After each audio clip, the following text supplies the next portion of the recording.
کاش ہمارے دل میں اس ذات کی قرب آ جائے. آج تو مولوی ڈراتے ہیں نا کہ قبر میں سانپ بچھو ہوئے ہوں گے. ایسے نہیں. اللہ کو اللہ سے محبت کرنی ہے. خوف کس چیز کا ہے؟ اس چیز کا کہ مجھ سے میرا مالک ناراض نہ ہو جائے. اس کے علاوہ خوف کوئی نہیں ہے. صرف ہم سے میرا مالک ناراض نہ ہو جائے. ایک انتہا بندہ محبت کرتا ہے نا کسی سے, اور ڈر کس چیز کا ہوتا ہے؟ یہ نہیں کہ مجھے مارے گا, یہ کرے گا, وہ کرے گا. ڈر اور خوف صرف اس چیز کا کہ میں اس کی ناراضگی برداشت نہیں کر سکتا. یہ ہے خوف رب سے. اس کے علاوہ خوف نہیں ہوتا. وہ تو محبت کا دوسرا نام ہے. اپنے بندے سے محبت کرتا ہے. کوئی اس کو مانے یا نہ مانے, اس سے محبت کرتا ہے. ابراہیم علیہ السلام جب بھی کھانا کھاتے ہیں نا, کسی بندے کو ساتھ لے آتے ہیں. چل بھائی کھانا کھاتے ہیں. دسترخوان پہ بیٹھتے کھانا کھاتے. آدمی کو لے کے آ گئے, چل بھائی آپ کھانا کھاتے ہیں, پڑھو بسم اللہ الرحمن الرحیم. اس نے کہا میں تو نہیں بسم اللہ پڑھتا, میں تو رب کو نہیں مانتا.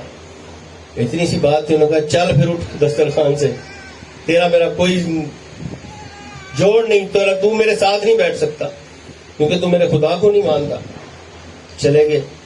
اللہ کی طرف سے حکم ہوا, اے ابراہیم اتنی دنیا مجھے نہیں مانتی, میں کھانا سب کو کھلاتا ہوں. اتنی دنیا نہیں مانتی, لیکن خالق تو ہونا, میں کھانا سب کو دیتا ہوں, کوئی بھوکا نہیں مرتا. چھوٹا سا کوئی پرندہ ہی کیوں نہ ہو, کوئی چھوٹا سا ذرہ بھی کیوں نہ ہو, اس کو بھی دیتا ہوں.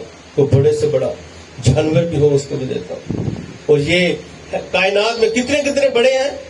حضرت سلیمان علیہ السلام نے کہا تھا یا اللہ میں دعوت کرتی ہے تیری مخلوق کی. اللہ نے فرمایا کون سی مخلوق کی کرو گے؟ پانی والے کی کرو گے, فضا والوں کی کرو گے, زمین والوں کی کرو گے. اب مان یہ تھا کہ میرے پاس تو اتنے جنات ہیں, اتنی طاقت ہے, میں تو سب کی دعوت کر سکتا ہوں. کہا یا اللہ چلو پانی والوں کی لیتے ہیں. اور بڑا مدت لگے رہے کھانا بنانے میں, بڑا عرصہ لگے رہے. جنات بھی آپ سمجھ لیں, جنات وغیرہ بھی ادھر آنے میرے پاس آنے اور کھانا بنانے میں لگے رہے. پھر جب کھانا بن گیا نا, تسلی ہو گئی کہ یا اللہ اب بھیج دے. کیا ہوا تھا, ایک جانور نکلا سمندر سے, اس نے منہ کھولا, سارے کا سارا کھانا منہ کے اندر. مہمان کا کھانا کم ہو جائے نا تو وہ پریشان ہو جاتا ہے, یار یہ تو کام خراب ہو گیا. اب اسی وجہ سے وہ پریشان ہو گئے. ان کا یہ کیا ہوا؟ اللہ نے فرمایا اسی سے پوچھ. اللہ نے اس کو زبان عطا فرمائی. کہتا میں نے تو سنا تھا یہ بڑیاں لمبی چوڑیاں دعوتیں نے, خدا کی قسم اللہ اتنے لقمے دن میں مجھے کئی دفعہ کھلا دیا کرتا ہے. کوئی تو ہے جو نظام ہستی, بس وہی خدا ہے. اس ذات کے آگے تو اس کو وہم و گمان بھی نہیں آ سکتا نا, کتنی مخلوقات ہے. تو ابراہیم علیہ السلام نے کہا کہ بھائی اٹھ جا میرے دسترخوان سے, تو میرے رب کا نام نہیں لینا, بسم اللہ نہیں پڑھنی تو اٹھ جا.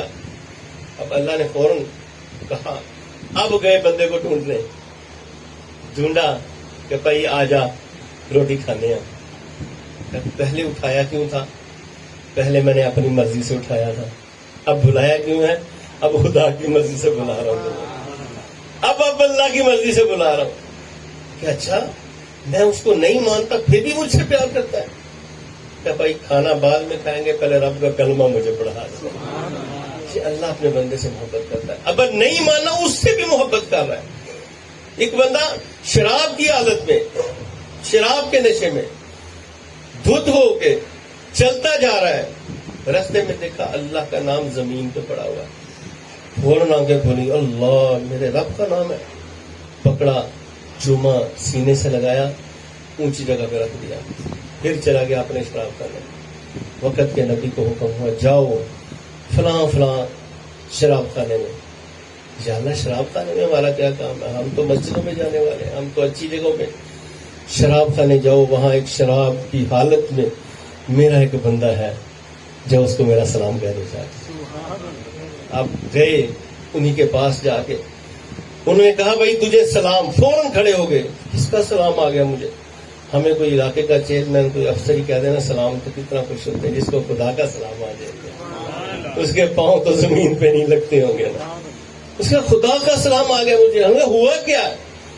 تو تم نے اللہ کے نام کی عزت کی ہے, اللہ نے تجھے سلام بھیجا. کہا یہ تو واقعی مجھے ہی پتا تھا, واقعی حقیقت میں تھے ننگے پاؤں. کہا جس حالت میں مجھے اللہ کا سلام آیا نا, میں کبھی جوتا نہیں پہنوں گا, اسی حالت میں ساری زندگی گزاروں. وہی بزرگوں کا نام پھر بشر حافی کے نام سے دنیا میں جانا، اور انہی کا اتنا ادب ہوا نا، پھر جتنے رستے میں ان کے گھر سے مسجد تک جانے میں جتنا رستہ تھا، کبھی کوئی جانور پیشاب نہیں کرتا، ننگے پاؤں جانا ہوتا تھا نا، ان کی نماز نہ خراب ہو جائے۔ خدا کی قسم یہ وہ عزت ہے، ان العزت للہ جمیعا۔ ہم عزتیں ڈھونڈتے ہیں لوگوں کی نظروں میں، لوگوں کے سامنے اپنا اپنا اچھا کر کے پیش کرتے ہیں، لوگوں کے سامنے اپنا آپ کو پیش کرتے ہیں، یار دیکھو ہماری عزت کرو، لوگوں کے سامنے اپنی کرامات کرتے ہیں، دیکھو ہماری، لوگوں کے سامنے اپنی دنیاوی معاملات پیش کرتے ہیں، لوگوں عزت کرو۔ خدا کی قسم عزت اسی کی ہے جس کی رب اللہ عزت اللہ فرماتا ہے، عزت جس کو اللہ رب العزت ہے۔ آج داتا داتا فرید کیوں ہو رہی ہے؟ ہم نے دیکھا نہیں کسی نے، ہزاروں سال ہو گئے حضور دادا صاحب کے کو لوگ دھکے کھا رہے ہیں، کس وجہ سے؟ بس فذکرونی، بس تم مجھے یاد کراؤ چچے، میں تمہارے کروا دوں گا۔ بس یہ ہے کام ہمارا، اکثر مقصد یہ ہماری زندگی کا مقصد ہے۔ اللہ رب العزت جب بندہ اس کا ذکر کرتا ہے نا، کچھ فرشتے ہوتے ہیں زمین پہ چلتے چلتے، کچھ فرشتے ان کی ڈیوٹی یہی ہے، وہ گھومتے گھومتے گھومتے ڈھونڈتے ہیں کہاں ذکر والی محفل ہے، کہاں لوگ اللہ کے لیے اس کے محبوب کے لیے بیٹھے ہوئے ہیں، کوئی کام نہیں، کوئی لالچ نہیں، کوئی نہ کھانے کا، نہ دینے کا، نہ پینے کا، بس اللہ کے لیے۔ اب جب وہ فرشتے گھومتے گھومتے رب کی بارگاہ میں جاتے ہیں نا، اللہ کو پتا تو ہے، پھر بھی پوچھتا ہے کہاں سے ہے؟ یار فلاں جگہ پہ تیرا ذکر ہو رہا تھا، تیری باتیں ہو رہی تھی۔ اللہ کہتا ہے اچھا کیا انہوں نے مجھے دیکھا ہے؟ کیونکہ بندہ بات اسی کی کرتا ہے جس کو دیکھا ہو۔ دیکھا نہیں، چاہتے کیا تھے؟ جنت چاہتے ہیں، جنت جو تو نے ان کے لیے بنا رکھی ہے نا، وہ چاہتے ہیں یا اللہ ہمیں تو جنت عطا کرو۔ اچھا جنت کو دیکھا ہوگا پھر؟ نہیں یا اللہ دیکھا تو جنت کو بھی نہیں ہے۔ ڈرتے کس چیز سے ہیں؟ جہنم سے ڈرتے ہیں۔ جہنم کو دیکھا ہے؟ نہیں یا اللہ دیکھا نہیں۔ نہ تو انہوں نے مجھے دیکھا، میرا ذکر کر رہے ہیں، نہ انہوں نے جنت کو دیکھا جو چاہتے ہیں، نہ جہنم کو دیکھا جس سے ڈرتے ہیں۔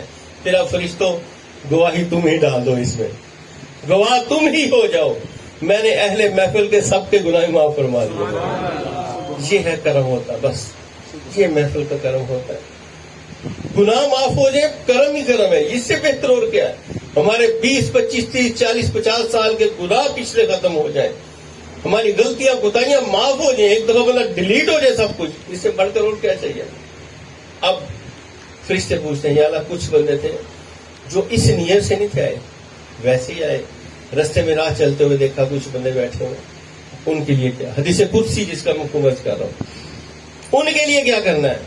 رب فرماتا ہے یہ اللہ کے لیے بیٹھنا اتنا مبارک ہوتا ہے، کوئی نامراد لوٹتا ہی نہیں، ان سب کے بھی گناہ معاف فرما دے، ایسا کمال کر دیا۔ تو پھر اللہ رب العزت دلوں میں ڈالتا ہے، اعلان فرماتا ہے اے جبرائیل وہ فلاں فلاں بندہ ہے جو میرے دین کا کام کرتا ہے، میرا ذکر کرتا ہے، میری طرف بلاتا ہے، ومن احسن قولا ممن دعا الی اللہ، اس سے بہتر کس کی بات ہو سکتی ہے جو لوگوں کو اللہ کی طرف بلائے۔ یہ اللہ کی طرف بلانا، اللہ کی باتیں۔ اب انہوں نے بھائی نے کتنے لوگوں کو کہا یار آؤ بھائی ہمارے گھر میں محفل سجتی ہے، کس لیے؟ الیکشنوں کے لیے نہیں، ووٹوں کے لیے نہیں، کاروبار کے لیے نہیں، اللہ اور اس کے رسول کے ذکر کے لیے کرتے ہیں۔ کتنی سونی بات ہے، اللہ کو پتہ نہیں کتنی ادا پسند ہوتی ہے کہ اس کے لیے، اس کے محبوب کی محبت کے لیے اکٹھا کرنا۔ ایک چیونٹی تھی، آواز اٹھائی اس نے، کیا آواز اٹھائی تھی؟ خیر خواہی کی آواز اٹھائی تھی اس نے۔ آؤ ساری چیونٹیوں اپنے اپنے بھل میں گھس جاؤ جان بچانے کے لیے، یہ بھی تو جان بچانے کے لیے، آؤ اس جہنم سے بچنے کے لیے ہم اکٹھے ہو جائیں، اس جہنم کی آگ سے بچنے کے لیے اللہ ہمارے گناہوں کو معاف۔ ایک چیونٹی نے صرف آواز اٹھائی تھی، کہا آؤ بھائی سارے اپنے اپنے بلوں میں گھس جاؤ۔ کیوں؟ ایک بہت بڑا لشکر آ رہا ہے، کہیں لشکر کی وجہ سے ان کے پاؤں کے نیچے تم مر نہ جانا، اپنے اپنے۔ اب یہ 3-4 کلومیٹر دور سے سننے والے اللہ کے نبی ہیں، وہ اللہ جس کو چاہتا ہے نا سنا دیتا ہے۔ ہم بھی تو یہ کہتے ہیں نا جس پاس سے بھی ٹوٹ جاواں بیٹھے نے مدینے وچ، ایک مقتدی نبی، ان کی اتنی شان ہے، کتنے کلومیٹر سے دور سے ایک چیونٹی کی آواز سن رہے ہیں۔ چیونٹی کی آواز کوئی نہیں سن سکتا، آگے 2 بال ہوتے ہیں وائبریٹ کرتے ہیں، زبان کوئی نہیں ہوتی اس کی، اس کی بات سن لی ہے۔ اور پھر اتنی ساری چیونٹیوں میں انہوں نے چیونٹی کو پکڑا، اپنے ہاتھ پہ رکھ دیا۔ کیسی بات ہے! ایک سماعت دیکھیں اور ایک بصارت دیکھیں کیسی ہے. اتنی ساری چیونٹیوں میں اسی چیونٹی کو پکڑا اپنے ہاتھ پہ رکھ دیا. ہم ہی تو وہ لوگ ہیں جن کا رسول زندہ ہے. یہ نہ سمجھو وہ آئیں گے تو ٹھہریں گے کہاں, وہ تو خوشبو کی طرح ہر دل میں اتر جائیں گے. یہ حضور کی شان, یہ آپ کے مقتدی نبی کی شان ایسی ہے. اتنی چیونٹیوں میں وہ آواز بھی سن لی اور اس چیونٹی کو پہچان کے اپنے ہاتھ کے اوپر. وہ کتنی مقدر والی چیونٹی ہوگی جو نبی کے ہاتھ کے اوپر آئی ہوگی, کتنا مان کرتی ہوگی. اب اللہ رب العزت کہتا ہے, اے جبرائیل میں اس سے محبت کرتا ہوں, تو سارے فرشتے اس سے محبت شروع کر دو. اب یہ محبت ابھی بھی خفیہ ہے. اللہ کہتا ہے نہیں, ابھی صرف تم تک ہے نا, اب اعلان کرو دنیا میں کہ جو اس سے محبت کرے گا خدا اس سے محبت کرے گا. خدا اس سے محبت کرتا ہے, سارے اس سے محبت شروع کر دو. سارے اس سے محبت, ہر دل میں اس کی محبت ڈالتا ہے اللہ. لیکن ڈالتا کس کے دل میں؟ دودھ ہوتا ہے نا, نور, اس میں ایک چھٹ بھی گندی ہونا. اب یہاں تھوڑا سا نا فرق آ جاتا ہے ہم لوگوں میں ادب اور بے ادبی کا. اللہ رب العزت کیا فرماتا ہے کہ ہر دل میں اس کی محبت ڈالو. بھیجنے والا کون ہے؟ نور ہے. لانے والے کون ہے؟ وہ بھی نور ہے. جو دل میں ڈال رہے ہیں وہ بھی نور ہی ہے. محبت جو ہوتا ہے نور والے کی طرف سے نور ہی تو آتا ہے نا. نور والا آیا اور نور لے کے آیا ہے. اللہ کی طرف سے نور آیا ہے اور فرمایا ہر دل میں اس کی محبت ڈالو. اب سارے دن ہی داتا کو ماننے والے, جس کے دل میں نور ہوگا وہی داتا کو مانے گا. جس کے دل میں نور ہوگا وہ اللہ کی طرف سے جو نور آیا نا وہی بابا فرید کو مانے گا نا. جس کے دل میں لوگ بے ادب ہیں, بڑے بڑے نہیں مانتے, کسی کو نہیں مانتے. اور یہی توحید کل میدان عرش مولا پہ تھی جب شیطان نے کہا تھا یا اللہ نہیں ماننا تیرے علاوہ کسی کو. وہیں یہ توحید دو طرح کی ہوئی. ایک وہ تھی شیطان والی کہ یا اللہ تیرے علاوہ کسی کو نہیں ماننا. ایک فرشتوں والی توحید تھی کہ یا اللہ تجھے بھی ماننا, جسے تو چاہے ان کو بھی ماننا, جس کو تو چاہے گا اس کو بھی ماننا. تو یہ کیوں نہیں اب کی یہ توحید آج تک. وہ ابلیس جو ہے نا وہ شیطان بن گیا. فرشتوں نے جب دیکھا نا کیا بات ہے, صرف خدا نہیں کسی کو کہنا ہے اس بات لا شریک کے علاوہ, باقی محبت انواع کرنی ہے, اس سے بھی حضور سے محبت کرنی ہے, دل سے کرنی ہے, ہر چیز قبول ہے, لیکن خدا کے ساتھ شریک نہیں کسی کو ٹھہرا. تو یہی توحید چلتی چلتی الحمدللہ یہ جب دلوں میں اللہ رب العزت ڈالتا ہے نا پھر بندہ ادب والا بن جاتا ہے. الحمدللہ سارے بزرگ ہمارے ادب والے, تمام سلاسل کے اکابرین ہمارے سر کا تاج ہے. لیکن جس نے اپنے رب کو راضی کیا ہر حال میں اللہ رب العزت کام لینے والا ہے. کام وہی لیتا ہے جس سے چاہے جس طرح کا مرضی لے لے.